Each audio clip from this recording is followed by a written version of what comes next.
আমি একেদিনাই তেওঁলোকক খেদি দিম চ্যালেঞ্জ কৰিছো আমাৰ দাঁত আছে আমাৰ বুকু আছে কলিজা আছে খেদি দিবলৈ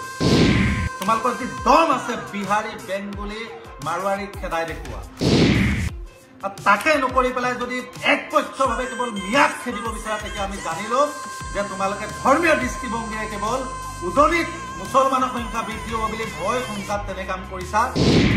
বা তেনে মনোবৃত্তি লৈছা বুলি আমি ভাবিবলৈ বাধ্য হওঁ এইবিলাক নাটক কৰি থকাটো বন্ধ কৰিব লাগে সিধা কথা তেওঁলোক যে এজন অভিনেতা এই সিতু বৰুৱাই যিটো সংগঠন কৰে জাতীয় সংগ্ৰামী সেনা সেই সংগঠনটোৰ সাধাৰণ সম্পাদকজন হৈছে মিয়া হুজাই নমস্কাৰ মই বাবুল আলী হাজৰিকা সকলোকে আন এটা ভিডিঅ'লৈ স্বাগতম জনাইছো আৰু আজি যোৱাকালি বা দুই দিনৰ পৰা সংবাদ মাধ্যমত দেখি আছো যে আমাৰ উজনি অসমত নিৰ্দিষ্ট দুই এটা দল সংগঠনে মিয়া খেদা অভিযান আৰম্ভ কৰিছে বুলি বিভিন্ন ধৰণৰ বাতৰি ওলাই আছে আৰু তেওঁলোকে গৈ পেলাই বিভিন্ন ভাড়াঘৰত থকা গৈ পেলাই মিয়াৰ সন্মুখত গৈ পেলাই নিজকে 10 ইঞ্চিৰ বুকু দেখাই পেলাই দম দেখাই আছে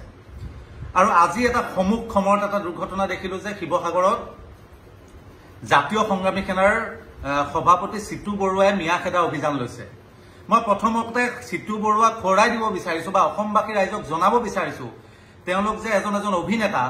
এই সিতু বৰুৱাই যিটো সংগঠন কৰে জাতীয় সংগ্ৰামী সেনা সেই সংগঠনটোৰ সাধাৰণ সম্পাদকজন হৈছে মিয়া হুজাই হুমায়ুন কবিৰ বুলি হুজাই তেওঁ এজন মিয়া লৰা হয় সেই কথাটো সিতু বৰুৱাই জনা উচিত বা সেই সংগঠনটোৰ প্ৰতিজন কৰ্মকৰ্তাই জনা উচিত আমাৰ কথা স্পষ্ট যে উজনি অসমৰ পৰা ঠিক আছে আপোনালোকে বিচৰা মতে মিয়া খেদা অভিযান যি আৰম্ভ কৰিছে মিয়া উজনি অসমৰ পৰা যাব লাগে আৰু স্পষ্টকে মই বাবুল আলী হাজৰিকাই কৈছো সুধি লওক মিয়া খেদা দায়িত্ব মই লৈছো আমি লৈছো কিন্তু তাৰ সমান্তৰালভাৱে আপোনালোকে মিয়া খেদাৰ সমান্তৰালভাৱে আপোনালোকে এইটো দায়িত্ব লওক যে উজনি অসমত গ্ৰাস কৰি পেলোৱা উজনি অসমৰ আটাইতকৈ বিলাসী মাটিবিলাক কিনি পেলোৱা যি বহিৰাগত আছে বিহাৰী বেংগলী মাৰোৱাৰী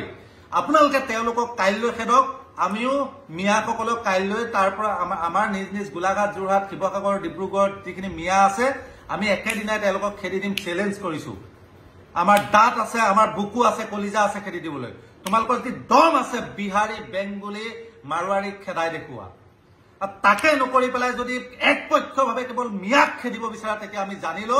যে তোমালোকে ধৰ্মীয় দৃষ্টিভংগীৰে কেৱল উজনিত মুছলমানৰ সংখ্যা বৃদ্ধি হ'ব বুলি ভয় সংঘাত তেনে কাম কৰিছা বা তেনে মনোবৃত্তি লৈছা বুলি আমি ভাবিবলৈ বাধ্য হওঁ এইবিলাক নাটক কৰি থকাটো বন্ধ কৰিব লাগে সিধা কথা আৰু মই যিবিলাক লোকৰ ঘৰত ভাড়াতীয়া হিচাপে আছে কোনোবা মিয়া মানুহ চিলঠীয়া মানুহ অৰ্থাৎ মুছলিম মানুহ সেই ভাড়াতীয়া লোকজনক গৈ পেলাই দেখা গৈছে দুই জেগাত দেখিছো দল সংগঠনৰ নেতাই গৈ পেলাই দম দিছে যে ভাড়াঘৰত এওঁলোকক কিয় ৰাখিছে খেদি দিয়ক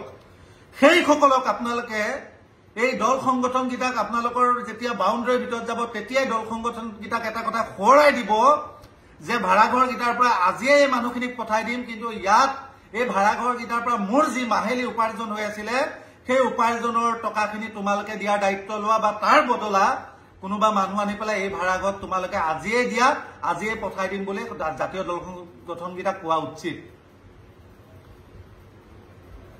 প্ৰকৃত ভাৰতীয় নাগৰিক আজি হুজাইৰ পৰা নগাঁৱৰ পৰা আজি বৰপেটাৰ পৰা আহি কি গোলাঘাট যোৰহাটত থাকিব নোৱাৰিব নেকি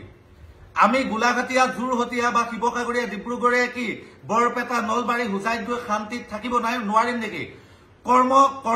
কৰ্মৰ কাৰণে গৈ পেলাই হুজাই নলবাৰী বৰপেটাত গৈ পেলাই কি আমি থাকিব নোৱাৰিম নেকি যদি প্ৰকৃত ভাৰতীয় নাগৰিক হয় সকলোৰে সকলো জেগাত থকা ব্যৱসায়িক কৰা অধিকাৰ আছে সেই কথাটো উচিত সংবিধানখন সিতু বৰুৱাই ভালকে অধ্যয়ন কৰা প্ৰয়োজন আৰু মই শেষবাৰো কৈছো যে অসমত তোমালোকে যিদৰে কেৱল এটা মিয়া সমস্যা বনাই দিছা অসমৰ মূল সমস্যা মিয়া নহয় অসমৰ মূল সমস্যা বিদেশী অসমৰ মূল সমস্যা বহিৰাগত কাৰণ বহিৰাগতয়ে অসমৰ সকলো চহৰ গ্ৰাস কৰি পেলাইছে অসমৰ সকলো অৰ্থনৈতিক দিশ তেওঁলোকৰ হাতলৈ লৈ গৈছে